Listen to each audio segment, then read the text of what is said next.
Bawaslu Sukabumi menemukan data partai politik ganda dan juga penggandaan anggota partai politik di Kabupaten Sukabumi. Jumlahnya mencapai ribuan orang. Hal tersebut diketahui sejak dibukanya link sipol oleh KPU RI dan juga pengawas selama pendaftaran parpol kepada KPU. Menurut Ketua Bawaslu Kabupaten Sukabumi Teguh Herianto, mengatakan ditemukannya nama partai politik ganda dan juga ribuan anggota partai politik ganda tersebut. Ditemukan saat dilakukan pengawas mulai dari tahapan dan juga pendaftaran hingga verifikasi partai politik. Selain itu, Bawaslu Sukabumi mendapatkan aduan masyarakat yang mana namanya dicatut oleh salah satu partai politik sebagai anggota dan pengurus parpol. Mereka melapor namanya dicatut. Ada yang merupakan karyawan BUMN, PNS, dan juga pegawai Bawaslu Sukabumi.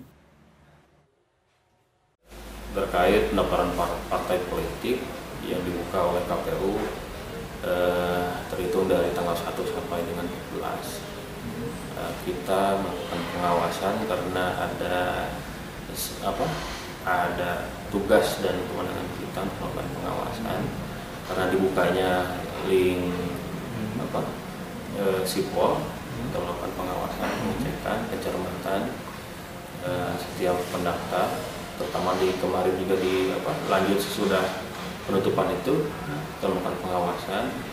Di verifikasi administrasi kita menemukan beberapa nama ganda di partai politik, ada jumlahnya itu adalah ribuan ganda internal, dan juga adanya pencatutan nama juga.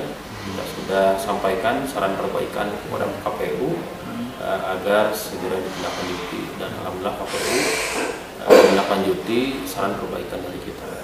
Nah, selanjutnya kita juga sesuai dengan keputusan instruksi dari Ketua Bawaslu Republik Indonesia nomor 3 tahun 2022 bahwa Bawaslu di seluruh tingkatan, terutama kami di tingkatan kabupaten, mendirikan posko aduan masyarakat. Di posko tersebut bahwa kita melayani masyarakat terkait aduan pencatatan nama.